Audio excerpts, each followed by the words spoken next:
Assalamualaikum dear friends, welcome back to Shamys curryworld. ഇന്ന് ഞാൻ വന്നിരിക്കുന്നത് ഒരു വെറൈറ്റി ആയിട്ടുള്ള കിടിലൻ പലഹാരത്തിന്റെ റെസിപ്പി ആയിട്ടാണ്. അപ്പോൾ ഇപ്പോൾ ചൂടുകാലം ആയതിനാൽ ഒരുപാട് ഫ്രൂട്ട്സ് നമുക്ക് വാങ്ങാൻ കിട്ടും.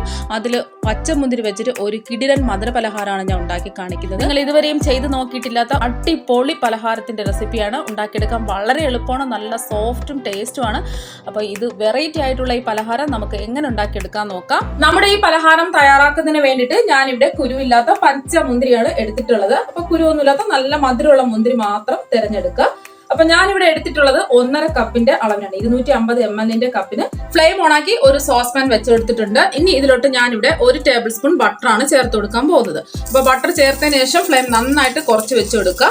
ബട്ടർ ഒന്ന് ഉരുകി വരണം. ബട്ടർ ചേർക്കുമ്പോഴാണ് നമ്മളെ ബട്ടർ സ്കോച്ചിന്റെ ആ ടേസ്റ്റ് ഒക്കെ നമുക്ക് കിട്ടുന്നത്. അപ്പൊ ബട്ടർ ഇല്ലാന്നുണ്ടെങ്കിൽ നമ്മൾ നെയ്യ് ചേർത്ത് കൊടുത്താലും മതി. ഇതൊന്ന് ഉരുകി വരട്ടെ.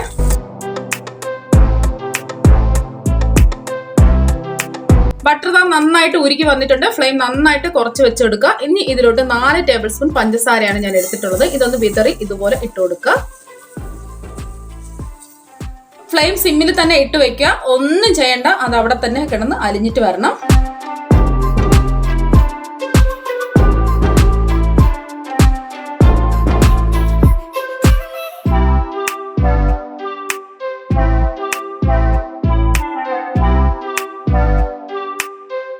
ജസ്റ്റ് ഒന്ന് അലിഞ്ഞ് വന്നതിന് ശേഷം ഒന്ന് നമുക്ക് ഇളക്കി കൊടുക്കാം. ഈ മുഴുവനും ഒന്ന് കാരമലായി നമുക്ക് വരണം. ഒരുപാട് അങ്ങ് ബ്രൗൺ നിറമാകണ്ട, ഒരു ഗോൾഡൻ നിറമായാൽ മതി. ഒരുപാട് അങ്ങ് ഗോൾഡൻ നിറമായാലും ഒരു കയ്പ്പ് രസമൊക്കെ ഉണ്ടാവും. ഇപ്പോൾ ഈ പഞ്ചസാര മുഴുവനും ഒന്ന് അലിഞ്ഞിട്ട് വരണം. പ്രത്യേകം ശ്രദ്ധിക്കുക, ഫ്ലെയിം ഒന്ന് കുറച്ച് വെച്ച് കൊടുക്കണം. അപ്പൊ നന്നായിട്ട് ഇതൊന്ന് അലിഞ്ഞിട്ട് വരട്ടെ. അപ്പൊ ആ ഒരു ഗോൾഡൻ നിറമായിട്ടുണ്ട്. പഞ്ചസാരയെല്ലാം നന്നായിട്ട് അലിഞ്ഞ് വന്നിട്ടുണ്ട്. ഇനി നമുക്ക് ഫ്ലെയിം ഓഫാക്കി കൊടുക്കാം. ഫ്ലെയിം ഓഫാക്കിയതിന് ശേഷം നമ്മൾ നേരത്തെ മാറ്റി വെച്ച മുന്തിരി 1.5 കപ്പാണ്, അത് ഇതിലോട്ട് ഇട്ട് കൊടുക്കാം. അപ്പൊ നമ്മൾ പ്രത്യേകം ശ്രദ്ധിക്കുക, ഫ്ലെയിം ഓഫ് ആക്കിയതിന് ശേഷം മാത്രമാണ് ഇത് ചെയ്ത് കൊടുക്കാൻ വേണ്ടിയിട്ട്. ഇനി നമ്മൾ ഇളക്കി കൊടുക്കാൻ പാടില്ല. ഇനി നമുക്ക് തണുക്കാൻ വേണ്ടി നമുക്ക് മാറ്റി വയ്ക്കാം.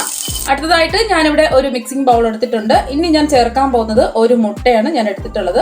അപ്പൊ മുട്ട ഇഷ്ടമില്ലാത്തവർക്ക് ഒരു 1/4 കപ്പ് നല്ല കട്ടത്തൈരുണ്ടല്ലോ, പുളിപ്പില്ലാത്ത കട്ടത്തൈര് ചേർത്ത് കൊടുക്കാം. ഇനി അടുത്തതായിട്ട് മുട്ടയുടെ സ്മെല്ലൊക്കെ ഒന്ന് പോകുന്നതിന് വേണ്ടിയിട്ട് 1 ടീസ്പൂൺ വാനില എസൻസ് ആണ് ഞാൻ ചേർത്ത് കൊടുക്കാൻ പോകുന്നത്. അപ്പൊ നിങ്ങളുടെ കയ്യിൽ വാനില എസൻസ് ഇല്ല എന്നുണ്ടെങ്കിൽ ഒരു 1/2 സ്പൂൺ ഏലക്കാപ്പൊടി ചേർത്ത് കൊടുത്താലും മതി. ഇനി ഇതിലോട്ട് 4 ടേബിൾ സ്പൂൺ പഞ്ചസാരയാണ് ഞാൻ എടുത്തിട്ടുള്ളത്. 1/4 കപ്പ് പഞ്ചസാര, അതും കൂടി ഇതിലോട്ട് ഇട്ട് കൊടുക്കാം. ഇനി ഇതുപോലത്തെ ഒരു വിസ്കോ അല്ലെങ്കിൽ തടുത്തവയോ കൊണ്ട് പഞ്ചസാര അലിയുന്നത് വരെ നമുക്കിതൊന്ന് അടിച്ചെടുക്കണം. നന്നായിട്ട് അടിച്ചെടുക്കാം.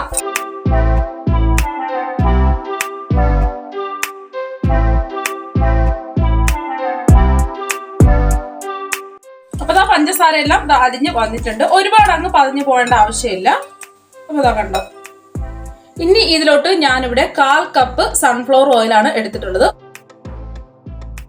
4 ടേബിൾ സ്പൂൺ സൺഫ്ലവർ ഓയിലാണ് ഞാനിവിടെ എടുത്തിട്ടുള്ളത്. ഇതും കൂടി നന്നായിട്ട് നമുക്ക് മിക്സ് ചെയ്ത് കൊടുക്കാം.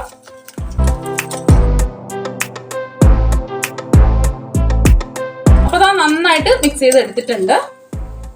ഇനി അടുത്തതായിട്ട് നമുക്ക് വേണ്ടത് മൈദയാണ്. 1 കപ്പ് മൈദയാണ് ഞാനിവിടെ എടുത്തിട്ടുള്ളത്. 250 ml കപ്പിന് 1 കപ്പ് മൈദയാണ് എടുത്തിട്ടുള്ളത്. ഇനി ഇതിലോട്ട് 1 ടീസ്പൂൺ ബേക്കിംഗ് പൗഡർ ആണ് എടുത്തിട്ടുള്ളത്. അപ്പൊ ബേക്കിംഗ് പൗഡർ ഇല്ലാന്നുണ്ടെങ്കിൽ ഒരു 1/4 സ്പൂണ് സോഡാപ്പൊടി ഒക്കെ എടുത്താലും മതി. ഇനി ഇതൊന്ന് അരിച്ചെടുക്കാം.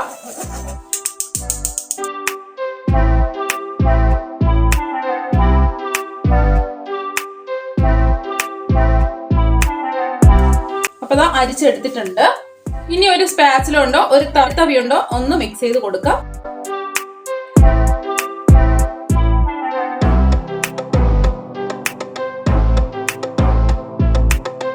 മിക്സ് ചെയ്ത് എടുത്തിട്ടുണ്ട്. ഇനി ഞാനിവിടെ 1/2 കപ്പ് തിളപ്പിച്ചതിന് ശേഷം ആറി വന്ന പാലാണ്. ഇനി 1/4 കപ്പ് ഇതിലോട്ട് ഒഴിച്ചു കൊടുക്കാം. 1/4 കപ്പ് നമുക്ക് മാറ്റി വെക്കാം. ഒരുമിച്ച് അങ്ങ് ഒഴിച്ചു കൊടുക്കരുത്. ഇനി ഒന്ന് മിക്സ് ചെയ്ത് കൊടുക്കാം.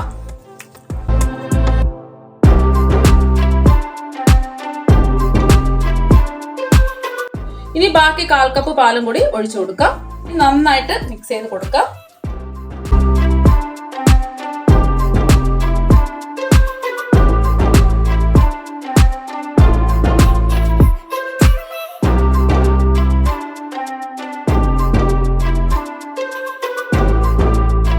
അപ്പൊ നന്നായിട്ട് കട്ടകളൊന്നുമില്ലാതെ മിക്സ് ചെയ്ത് എടുത്തിട്ടുണ്ട്. ഉണ്ടോ, ഇതുപോലെ വേണം ഇരിക്കാൻ വേണ്ടിയിട്ട്. ഇനി നമ്മൾ നേരത്തെ തണുക്കാൻ വേണ്ടി വെച്ച മുന്തിരിയുടെ മിക്സ് നന്നായിട്ട് തണുത്ത് വന്നിട്ടുണ്ട്. ഇനി ഇതിലോട്ട് നമ്മുടെ മിക്സ് പതുക്കെ ഒഴിച്ചു കൊടുക്കാം. നമുക്ക് ഒന്ന് പതുക്കെ ലെവൽ ചെയ്ത് കൊടുക്കാം. അപ്പൊ അതാ എല്ലാം ലെവൽ ചെയ്ത് എടുത്തിട്ടുണ്ട്. ഈ മേളിൽ കാണുന്നതെല്ലാം നമ്മൾ നേരത്തെ ഒഴിച്ചു കൊടുത്ത ബട്ടറാണ് മേളിൽ വന്ന് നിൽക്കുന്നത്. ഇനി ഒന്ന് നമുക്ക് ടാപ്പ് ചെയ്ത് കൊടുക്കാം.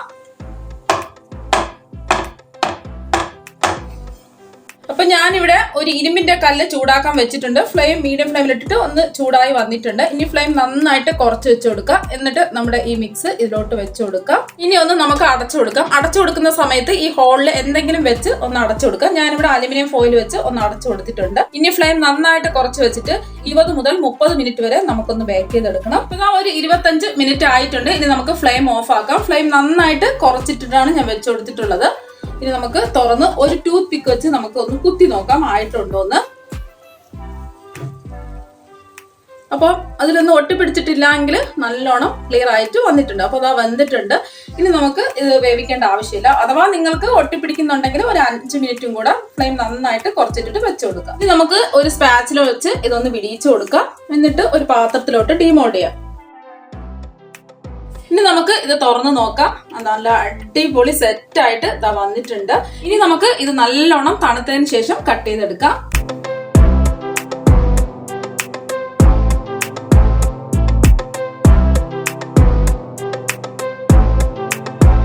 അപ്പം ഇനി ഇതൊന്ന് കട്ട് ചെയ്തെടുക്കാം.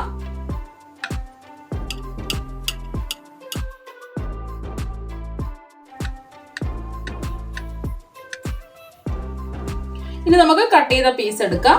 നല്ല സോഫ്റ്റ് ആണ്. പതുക്കെ നമുക്ക് എടുക്കാം. അപ്പൊ മുന്തിരി വെച്ചിട്ടുള്ള സിമ്പിൾ ആയിട്ടുള്ള പാൻ കേക്ക് ഇവിടെ റെഡി ആയിട്ടുണ്ട്. നല്ല സോഫ്റ്റ് ആണ് അകത്തൊക്കെ. അപ്പൊ അതാ പുറത്ത് കാരമലായിട്ട് മുന്തിരിയൊക്കെ ഇരിപ്പുണ്ട്. അപ്പൊ തീർച്ചയായും നിങ്ങൾ എല്ലാവരും ഒന്ന് തയ്യാറാക്കി നോക്കണം. അപ്പൊ അകത്ത് നല്ല സോഫ്റ്റും പുറത്ത് നല്ല കാരമലും നല്ല ജ്യൂസിയാണ് കഴിക്കാനായിട്ട്. അപ്പൊ നല്ല ടേസ്റ്റ് ആണ്. നിങ്ങൾ ഒരു പ്രാവശ്യമെങ്കിലും ട്രൈ ചെയ്ത് നോക്കണം. പിന്നെ വീണ്ടും വീണ്ടും നിങ്ങൾക്ക് ഉണ്ടാക്കി കഴിക്കാൻ തോന്നും. മുറിച്ച് കാണിച്ചു തരാം എത്രമാത്രം പെർഫെക്റ്റ് ആയിട്ട് വന്നിട്ടുണ്ടെന്ന്. പുറത്ത് നല്ല ജ്യൂസിയാണ്, അകത്തും അതുപോലെ നല്ല ജ്യൂസി നല്ല സോഫ്റ്റ് ആണ്. അപ്പൊ അതാ കണ്ടല്ലോ. ഇനി ഞാൻ ഇതൊന്ന് കഴിച്ചു നോക്കിയിട്ട് ടേസ്റ്റ് പറഞ്ഞുതരാം. നല്ല ടേസ്റ്റ് ആണ്. ആ കാരമലിന്റെയും ആ ബട്ടറിന്റെ ഒക്കെ നല്ലൊരു ടേസ്റ്റ് കിട്ടുന്നുണ്ട്. നല്ല സോഫ്റ്റ് ആണ്. അപ്പൊ നല്ല ജ്യൂസി ആയിട്ടുണ്ട്. അപ്പൊ ഫ്രിഡ്ജിൽ വെച്ചിട്ട് കുറച്ചും കൂടെ തണുപ്പിച്ച് കഴിച്ചാൽ നല്ലൊരു ടേസ്റ്റ് ഒക്കെ കിട്ടും. ഒരു കാര്യം പ്രത്യേകം ശ്രദ്ധിക്കാനുള്ളത്, നമ്മൾ കാരമൽ ചെയ്യുമ്പോൾ ഫ്ലെയിം നന്നായിട്ട് കുറച്ചിട്ടിട്ട് വേണം ചെയ്യാൻ വേണ്ടിയിട്ട്. ഫ്ലെയിം കൂട്ടി വെക്കാൻ പാടില്ല. അതുപോലെ ബ്രൗൺ നിറം ആകാനും പാടില്ല. ലൈറ്റ് ബ്രൗൺ നിറം ആകാനേ പാടുള്ളൂ. അപ്പോൾ നമുക്ക് ഇതുപോലത്തെ നല്ല പെർഫെക്റ്റ് ആയിട്ടുള്ള പാൻ കേക്ക് കിട്ടും. അപ്പൊ നിങ്ങൾ എല്ലാവരും തയ്യാറാക്കി നോക്കുക. ഇനി നമുക്ക് മറ്റൊരു വെറൈറ്റി ഡിഷുമായിട്ട് വീണ്ടും കാണാം. താങ്ക്